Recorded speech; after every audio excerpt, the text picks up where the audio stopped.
ఏ సభలో చూసినా గానీ అడ్డగోలు అబద్ధాలే గానీ పొరపాటున కూడా ఆయన నోటి నుంచి ఒక్క నిజం కూడా రాదు.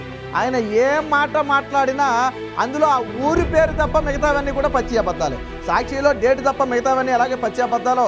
ఆయన మాట్లాడితే ఆ ఊరి పేరు తప్ప మిగతావన్నీ పచ్చి అబద్ధాలే తప్ప ఏ ఒక్కటి కూడా నిజం ఉండదు. తాజాగా నిన్న ఒంగోలులో స్థలాల పంపిణీకి వెళ్ళారు జగన్మోహన్ రెడ్డి గారు. ఓకే, మంచి పని.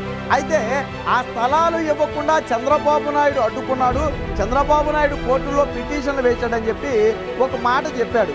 ఈ మాట వినగానే స్టేజ్ మీద ఉన్న వాళ్ళందరూ ఒక్కసారిగా నివ్విరిపోయారు. ప్రజల సంగతి కాసేపు పక్కన పెట్టండి, స్టేజ్ మీద ఉన్న వాళ్ళే నివ్విరిపోయారు. ఎందుకని? ఆ కేసు వేసింది వైసీపీ నేత. ఆ విషయం మొత్తం అందరికీ తెలుసు. అప్పట్లో ఎందుకు కేసు వేశాడా అని చెప్పి వైసీపీ నేత మీదే తీవ్ర విమర్శలు కూడా వచ్చాయి స్థానికంగా. కానీ ఆ పిల్ల అంటే చంద్రబాబు నాయుడు వేయించాడంట. ఎంత నిర్లక్ష్యంగా సిగ్గు లేకుండా చెప్పడం అంటే అది జగన్మోహన్ రెడ్డికే చెల్లుద్ది.